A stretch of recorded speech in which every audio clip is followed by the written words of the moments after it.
नमस्कार, मैं डॉक्टर हिमानी भाटिया, राजकीय स्नातकोत्तर महाविद्यालय बारा, हिंदी विभाग में कार्यरत हूँ। आज मैं आपको बीए द्वितीय वर्ष में द्वितीय प्रश्न पत्र में समाचार लेखन में ध्यान देने योग्य बातें, जो हमारे रेडियो प्रसारण के लिए बहुत अति आवश्यक हैं, उनसे अवगत कराऊंगी। सबसे पहले हम जानेंगे रेडियो समाचार पत्र। रेडियो समाचार लेखन एक कला है। यह कोई सामान्य कला नहीं है, अपितु श्रोताओं को प्रभावित करने और उन तक समाचारों को सही रूप में प्रेषित करने की प्रभावशाली कला है। इसमें भाषा व्यवहारिक, सपाट, स्पष्ट और निर्णयात्मक होनी चाहिए।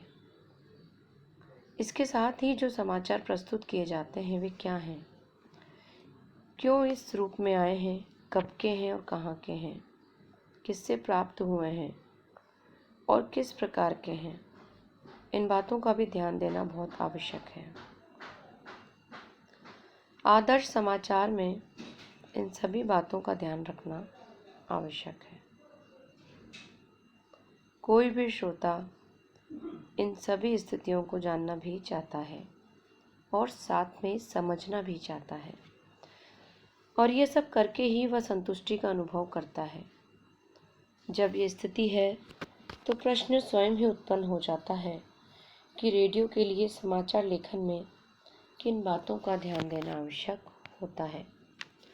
तो हम देखेंगे कि समाचार लेखन में ध्यान देने योग्य बातें कौन सी हैं। इन बातों का ध्यान रखने से समाचार लेखन और समाचारों की विश्वसनीयता और प्रभावी स्थिति सामने आ जाती है। ध्यान देने योग्य प्रमुख बातें इस प्रकार हैं। पहली है हमारी, रेडियो के लिए समाचार लिखते समय पहली ध्यान देने योग्य बात यह है कि समाचार की भाषा सरल हो, स्पष्ट हो, वाक्य सरल हो, उनमें कोई उलझन ना हो। ये इसलिए कहा जा रहा है कि जब भी हम अपनी कोई बात कहें तो सामने वाले को स्थिति स्पष्ट हो सके कि हम क्या बात कहने जा रहे हैं और वह हमारी बात को पूरी तरीके से समझ सके। सेकंड पॉइंट है, समाचार संक्षिप्त हो, छोटा हो लेकिन किंतु अपने आप में पूर्ण हो। अधिक महत्व वाले, लोक रुचि वाले और जनहित से संबंधित समाचारों को विस्तार से लिखा जाना चाहिए। जो समाचार देश समाज से अधिक जुड़े हुए हों, उन्हें स्पष्ट और विस्तृत शैली में बताया जाना चाहिए। तीसरा पॉइंट है हमारा, समाचार कहीं से भी प्राप्त हों, उन्हें प्रसारित करने से पूर्व भलीभांति जांच परख लेना चाहिए, ताकि उनकी विश्वसनीयता और प्रामाणिकता के आगे कोई प्रश्न चिन्ह न लगाया जा सके।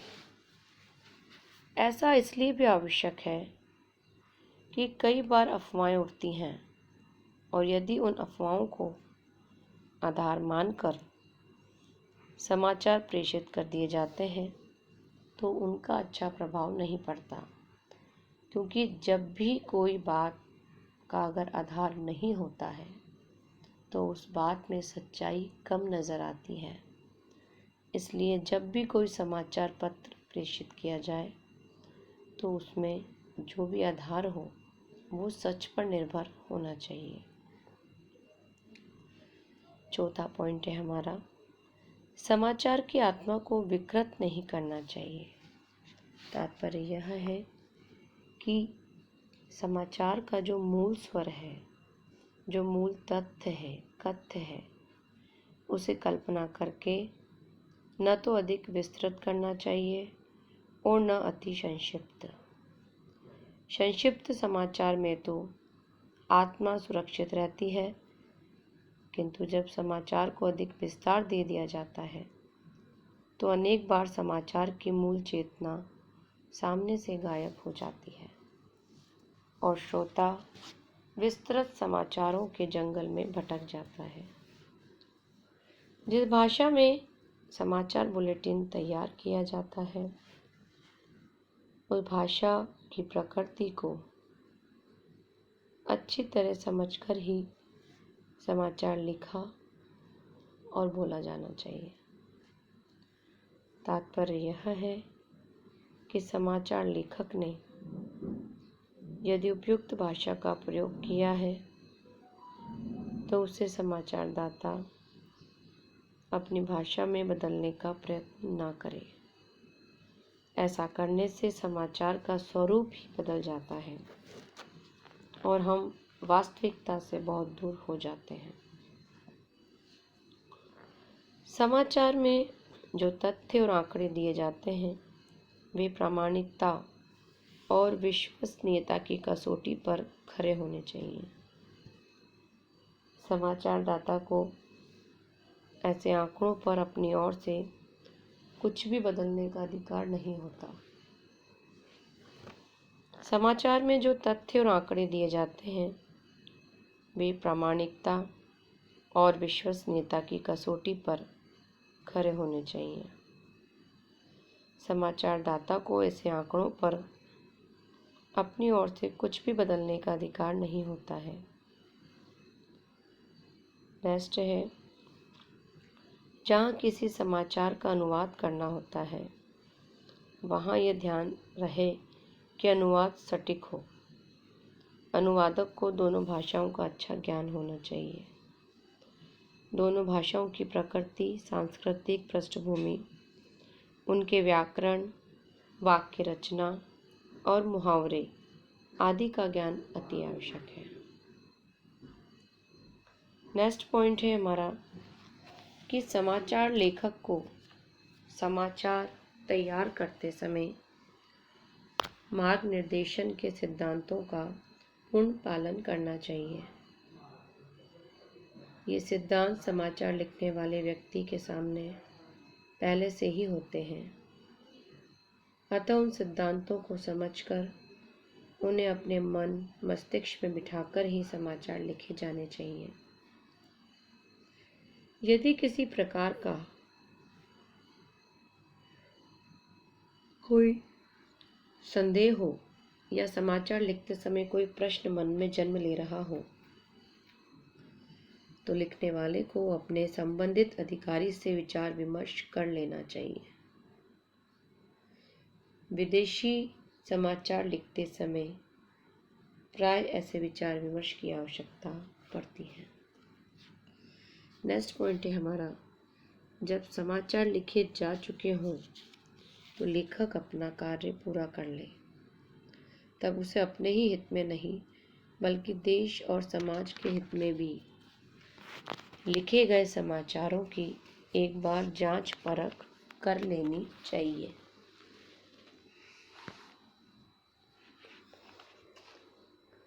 उसे इस बात से आश्वस्त हो जाना चाहिए कि समाचारों के सारे तत्व आ गए हैं या नहीं आए हैं।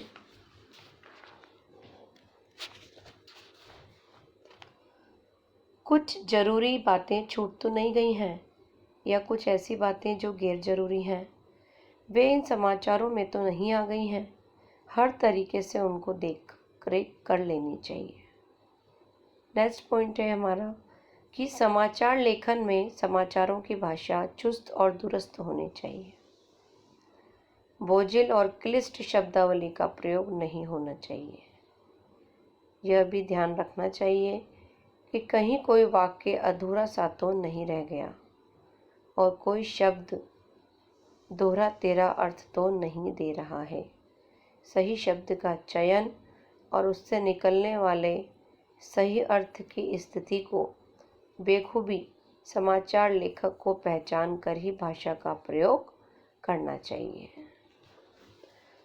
नेक्स्ट है हमारा कि रेडियो के लिए समाचार लिखते समय इस बात का भी ध्यान रखना चाहिए कि समाचार तथ्यात्मक हो, तथ्य लिए हुए हो। काल्पनिक या भावात्मक नहीं हो। कहने का तात्पर्य यह है कि स्थिति स्पष्ट होनी चाहिए, कोरी कल्पना मात्र नहीं होनी चाहिए। काल्पनिक और भावात्मक शैली के प्रयोग से समाचारों में निहित तथ्य गड़बड़ाने लगते हैं। लास्ट पॉइंट है हमारा, समाचार लेखक को इस बात को भी ध्यान रखना चाहिए कि उसके द्वारा लिखे गए समाचारों को कौन सा समाचार वाचक प्रस्तुत करेगा। यह ध्यान रखना इसलिए आवश्यक है कि लेखक समाचार वाचक की प्रकृति, उसकी बौद्धिक क्षमता को ध्यान में रखकर ही शब्दों का प्रयोग कर सकता है। एक कारण यह भी है कि बहुत से समाचार वाचक बहुत से शब्दों का सही उच्चारण नहीं कर पाते हैं या उन्हें उन शब्दों का ज्ञान ही नहीं होता। अतः समाचार वाचक को ध्यान में रखकर ही समाचार लिखे जाने चाहिए।